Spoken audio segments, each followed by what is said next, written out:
I used to believe family was like a river, steady, familiar, and always waiting to guide you home no matter how far you drifted. But what do you do when that river dries up and the people you trusted most build a dam to keep you out? My name's Elias, and this is the story of how my greatest strength became their weapon, and how I learned what loyalty really costs when it's misplaced. I'm 32, married to Lena, the kind of woman who looks at me like I'm her whole world. We live in an old loft with brick walls that whisper when it rains, wooden floors that creak like they're remembering something, and a skylight that leaks every time a storm passes. Our cat, Sable, rules the place like she owns it, knocking mugs to the floor just to remind us who's really in charge. For most of my life, my family was everything. Mom, Dad, my older sister Clara, and my kid brother Theo. We weren't perfect, but we were us. Backyard fires that smelled like burnt marshmallows, off-key karaoke nights that made the neighbors hate us, and Dad's chili that could have been registered as a weapon. I was the glue, the organizer, the peacemaker, the one who showed up for everyone. Birthdays, weddings, family reunions, if it mattered, I made sure it happened. Then, last summer, something started to change. Mom's text got short and sharp. Clara's jokes stopped coming. And Theo, my 16-year-old little brother who used to send me memes at 2 a.m., started replying with just one word. Yeah.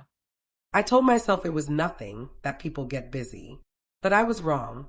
It was the quiet beginning of the storm that would tear everything apart. 10 days before our family trip to Napa Valley, a trip I'd spent $18,000 planning, everything unraveled. I designed the whole thing down to the minute. Vineyards they'd love, private tastings, dinners under the stars. Then one evening, I found a folded piece of paper slipped under my door, an itinerary. Same trip, same dates, same plans, but the name on it wasn't mine. It was Clara's. My chest went cold. I texted Theo. Me, everything okay? Theo, sure.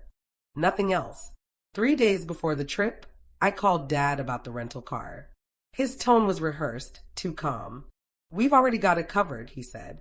We booked a private driver. That wasn't my arrangement. A driver? Why? I asked. He chuckled, empty and brittle. Elias, we just think it'd be cleaner if you sat this one out. Cleaner? The word hit like glass shattering.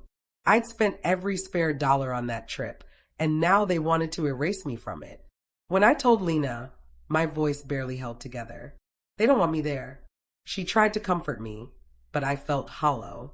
The next morning, my phone blew up, 21 missed calls from Mom, a dozen from Dad and Clara.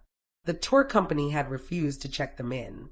Every booking, every reservation was under my name, my card, my signature. They were stranded. I sat at the kitchen table, stirring my coffee as their messages came through like storm rain. Lena placed her hand on mine and said softly, "They built this cage, Elias. Let them sit in it."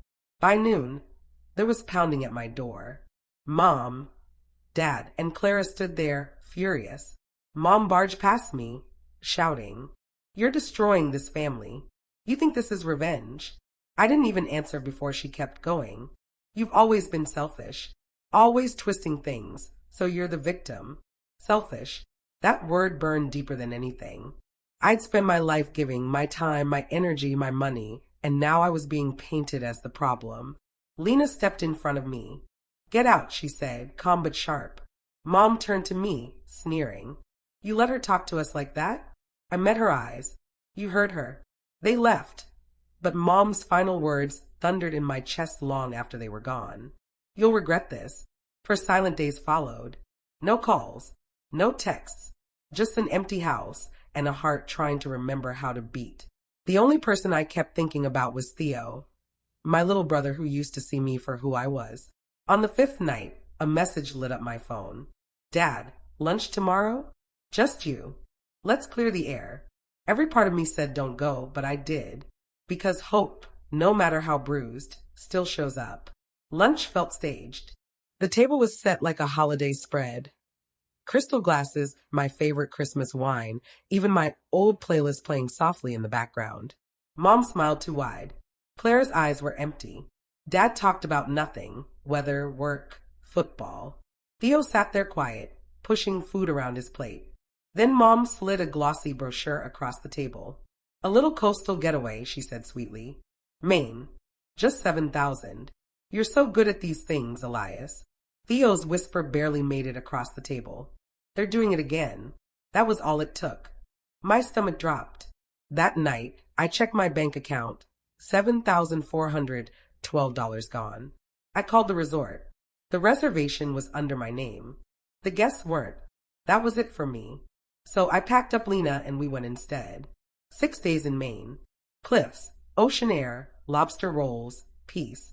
I turned my phone off until day 4, when I finally checked. Dozens of furious messages. They'd driven all the way there trying to claim my booking and got turned away at the desk. I sent one text back.